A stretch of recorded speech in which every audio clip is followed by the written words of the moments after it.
High বন্ধুরা, তোমাদের কাছে একটা নতুন রেসিপি দেখাবো। দেখো, এগুলো কাঁঠালি বীজ, দেখো পরিষ্কার করে ধুয়েছি। কেমন এই কাঁঠালি বীজ দিয়ে তোমাদের চিংড়ি মাছের দিয়ে ডাল করে দেখাবো। কেমন এরপর আমি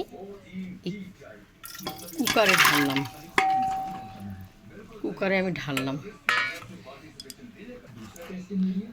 স্বাদ মতো নুন আর হলুদ এতে দিয়ে দিলাম, এতে অ্যাড করে দিয়ে দিলাম। ঠিক আছে, দিয়ে আমি সিটি দেবো, 4-5টা সিটি দেবো। হ্যাঁ,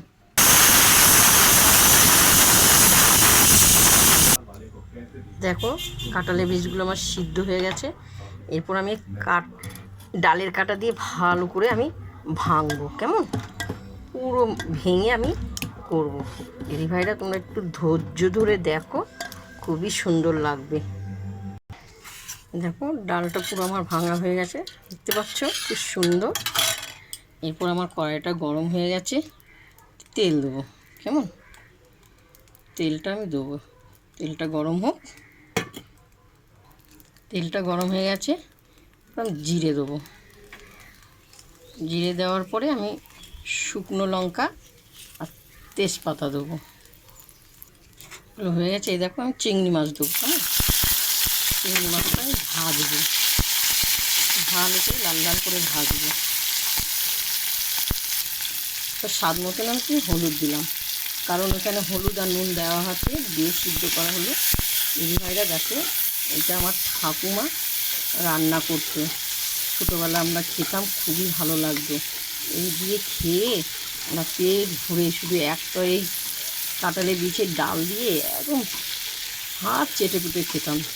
খুব সুন্দর আমার ঠাকুমা ছোটোবেলা করতো, আমরা খেতাম। এত সুন্দর, তোমরা খেয়ে দেখবে, অপূর্ব খেতে লাগবে। কেমন ভাজা হয়ে গেছে চিংড়ি মাছ, এই যে ডালটা ঢেলে দিলাম কাঁঠালে।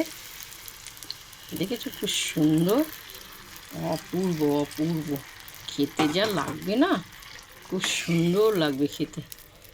তোমরা খেয়ে দেখো দিদি ভাই, খুব সুন্দর। এই রান্নার রেসিপিটা দেখে আমার ছোটোবেলার কথা মনে পড়ে যায়। কেমন ডালটা ফুটে গেছে, এরপর আমি ধনেপাতা দিয়ে দিলাম। কেমন এই কাঁঠালের বীজ কত নানা রকমের খাওয়া যায়। কেমন বাটা খাওয়া যায়, নানা রকমের সবজিতে খাওয়া যায়। এই যে ডাল করে দেখাচ্ছি, আমার ঠাকুমা মরে গেছে, তার স্মৃতিটা আমার মনে পড়ে যায়। কেমন এই তরকারিটা রান্না করলে মনে হয় সে আমার সঙ্গেই আছে। আমার ঠাকুমা, সে মারা গেছেন, খুব সুন্দর খেতে। আমার ঠাকুমা খুব সুন্দর সুন্দর রান্না করতাম, হাত চেটে পিটে খেতাম। দেখো প্রথম থেকে লাস্ট তোমাদের যে কাঁঠালে বীজ দিয়ে ডাল করেছি চিংড়ি মাছ, দেখো খুব সুন্দর, অসাধারণ। দিদিভাইরা তোমরা এইভাবে করে খেও, খুব সুন্দর লাগবে, খুব সুন্দর, অপূর্ব অপূর্ব। দেখেছ? হ্যাঁ, তোমাদের যদি ভালো লাগে দেখে রেসিপিটা, তোমাকে আমরা লাইভ দিও, শেয়ার করো, কমেন্ট করে জানাবে। হ্যাঁ, কাঁঠালে বীজ দিয়ে চিংড়ি মাছ দিয়ে ডাল, কেমন খেয়ে দেখো, মুখে লেগে থাকবে। প্রথম থেকে তোমাদের দেখিয়েছি।